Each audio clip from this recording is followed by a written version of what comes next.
What's up, Big Blue Nation, and welcome to the Wildcat Zone. This is I believe it's episode 19. Yes, it is. It is episode 19 of the Wildcat Zone. And on today's episode, we're going to talk about the embarrassing loss that the Cats took down at College Station to the Texas A&M Aggies and their Bucky-Ball style of play. Uh, Cats lose 96 to 85 in a game that I feel like we should have won. I think we had it won going in the first 8 minutes. We were kind of controlling the game. It's a game I think we should have won. We didn't. The unpredictable Cats strike again. Um, I'll get more into it when I talk about my thoughts on the game. You know, there are some good things that we did have, but more bad than there are good from this game, unfortunately. But I'm going to give my MVP and my clutch player of the game. I don't have a game sealer just because we lost. There's not really a good game sealer player or play of the game. And we don't really, I guess we kind of had a spark plug. I'll probably name somebody just so we can put somebody in the category just to keep up the three categories on the games that we do lose. So just starting off, I guess I'll do a little promo for this show. I'm on Facebook, YouTube, Spotify. You can find me the Wildcat Zone. I'll have pictures in the video. The links are on everything. They're on Facebook. They're on Spotify. They're on YouTube. Um, just the Wildcat Zone. Just like, share, subscribe. Give me your thoughts on the game in the comments. And um, I know this was a bad game for Big Blue Nation. It was tough to watch. It's a terrible loss, a game that I feel like we should have won, but we unfortunately did not. So I'm going to get right into it. My thoughts on the game. First 8 minutes, we were doing great. Always set the tone early of what we wanted to do, and we were driving in the paint, feeding the big boys, and that was working. We had A&M reeling, and Mark Putt made his first substitution. He took out Chandler, put in Johnson. Johnson got some good minutes. He did end up busting a three for us. I think we went up by 12, and A&M called a timeout. Pope put in pretty much all the reserves, I think, except for Oway, if I remember correctly. And then A&M went on a run. They got hot as we got cold, and they went on a 23-3 run, or 26-3 run. I don't remember the details of it, but A&M went on a run. The Cats got cold. We didn't call a timeout. And that was pretty much it for the rest of the game. A&M flipped the switch on us and said, "You're going to play the style of game that we want you to play." And they executed what they were supposed to, and they embarrassed us and punked us. And I know this has been an up and down season all year. They don't call these guys the unpredictables for any reason. You never know how they're going to play. Yes, the injuries, blah, blah, blah, blah. But these substitutions, man, whoever's making these calls to do this, it's not worked at all this season. When you substitute four guys and take out your three best players. Now, Chandler did not have a good night tonight. They weren't passing him the ball anyway, but he wasn't having a good shooting night. I did not expect him to, since he went off against Vanderbilt last weekend. But, there's a lot of similar things when we lose. When we lose games, either OA and Aberdeen are trying to get all the points that they can, get their points in, whether that's how that the game plan is set up or not. When they try to get their points and they're not sharing the ball and they're trying to put the whole team on their back, we lose those games. And tonight was a perfect example of that. OA had, I believe it was 24 points. Aberdeen he only had 9, but I mean, OA got his, like we've seen, but they were not sharing the ball.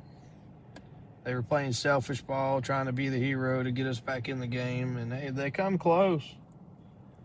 They come very close. I thought we were going to come back and steal it from them, but we couldn't get a 3-point shot to fall, and we couldn't stop A&M from making buckets. And I mean, they weren't missing their free throws either. A&M wasn't in the last few minutes. So, but every time we lose a game, we don't share the ball. We do too much dribbling, and OA and Aberdeen are your main 2 high scorers. So I don't know, and we also have droughts where we get up. We've had this 3 times so far. We get up. It happened against Auburn. It happened against A&M, Auburn. What was the other one we lost? Georgia. We get up.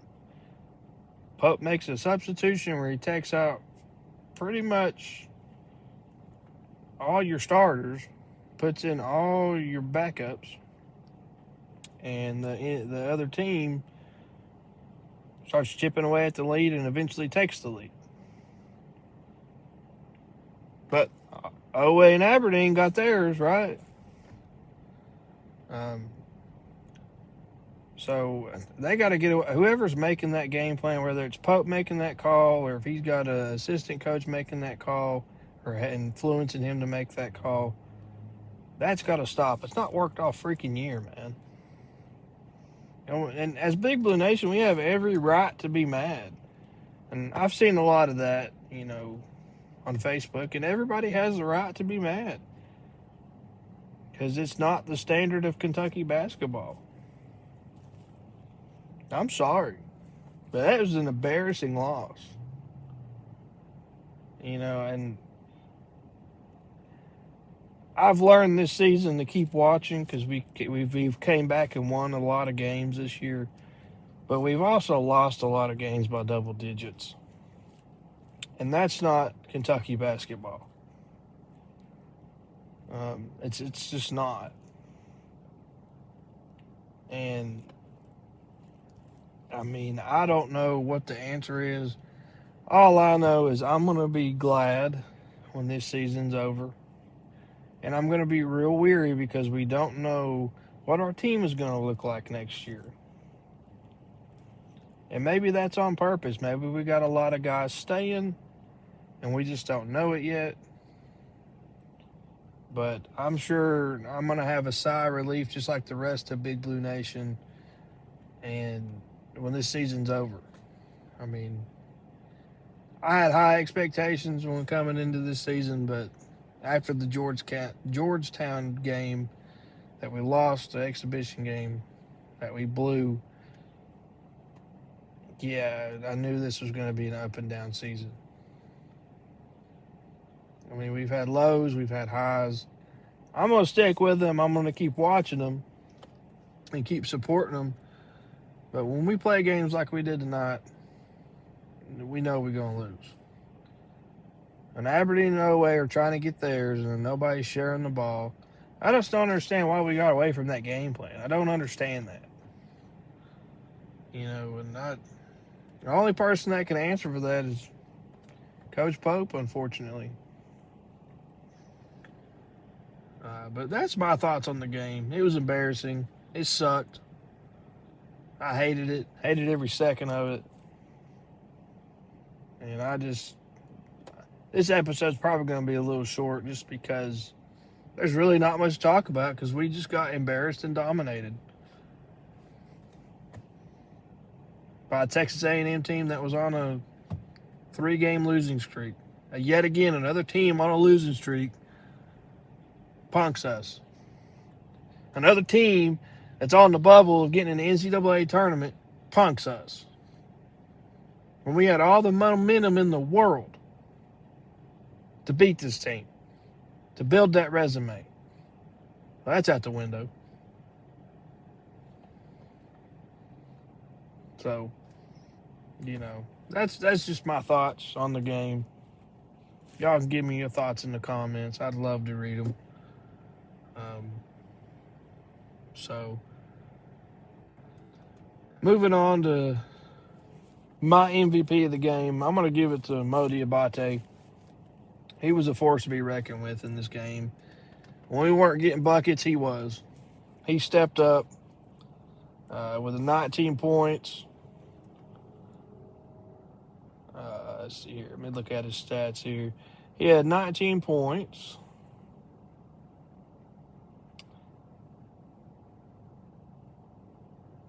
Sorry, it's loading here on my phone here. 19 points and 7 rebounds. He made 8 of 9 field goals, so that's pretty good stat there. Didn't help us win, but hey, it's a good stat. He was playing his mind out, man. He was feeding in the paint like he was taking over the paint. So he's our MVP. I know they made a big deal about Ramadan, whatever. I mean, I think it's kind of impressive. You go all day without eating or drinking water, and you're coming to play a basketball game, and your first meal and over almost 10, 11 hours is applesauce and apple slices on the bench. I mean, that's kind of impressive. And he come out there and scored 19 points. I mean, hey, as long as he keeps playing tough and giving us that physicality that we need down in the post, I think we will be all right. But he's got to have some help down there. BG's got to step up. And BG had a pretty decent game. He had 8 points, 4 rebounds. He was 4 for 9 though. So other guys need to step up. They need to quit subbing so dang much. So my spark plug player of this game is going to be I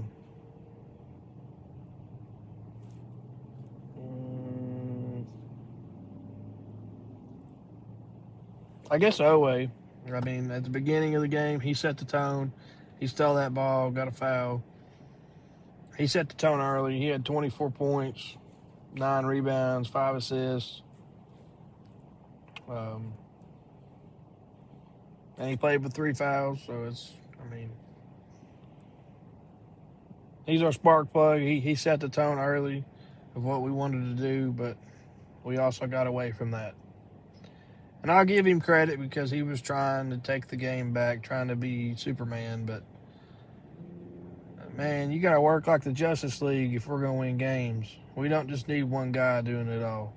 Everybody collectively needs to be scoring. And in this game, everybody scored that played.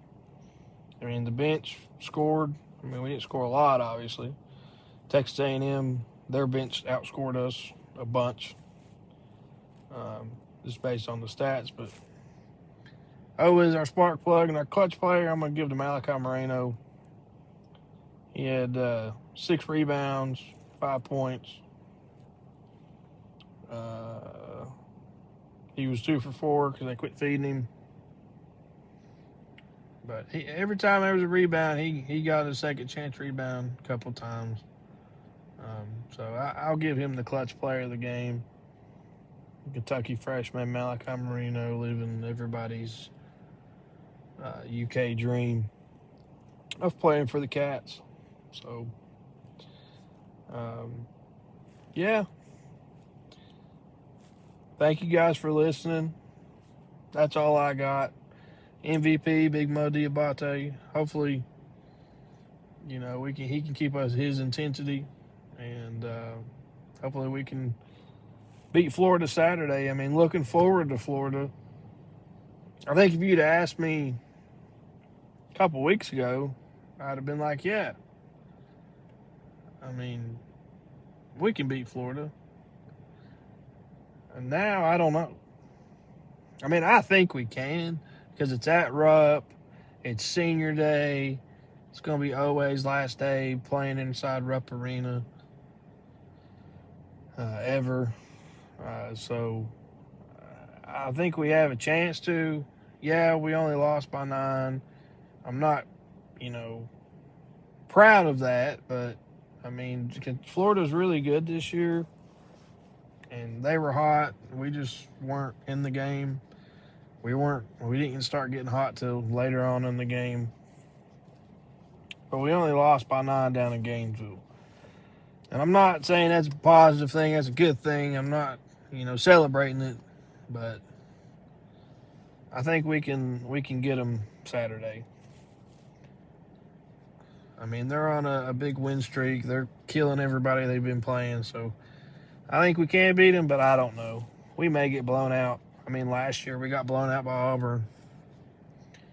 So I don't know. I don't know what the answer is. I don't know what to do, but just to keep supporting these guys and watching them. Maybe there's something special on the other side of this. Who knows? But they're, like I said earlier in the show, I'm going to be glad when this season's over. My heart will be glad this season's over. The Cardiac Cats won't be striking no more. I hate when basketball season ends, but this has not been a fun season to watch, unfortunately. So hopefully we can get the dub against Florida. And thank you guys for listening. I don't have an L8 with me right now, but always remember to crack you open a cold L8. I'm trying to get sponsored by them. So please like, share, and subscribe my videos on my Facebook, YouTube, and Spotify under the Wildcat Zone. So thank you guys for listening. Hope y'all have a good rest of your day or night, whatever time you're listening to this. Godspeed and go Cats. This is the Wildcat Zone!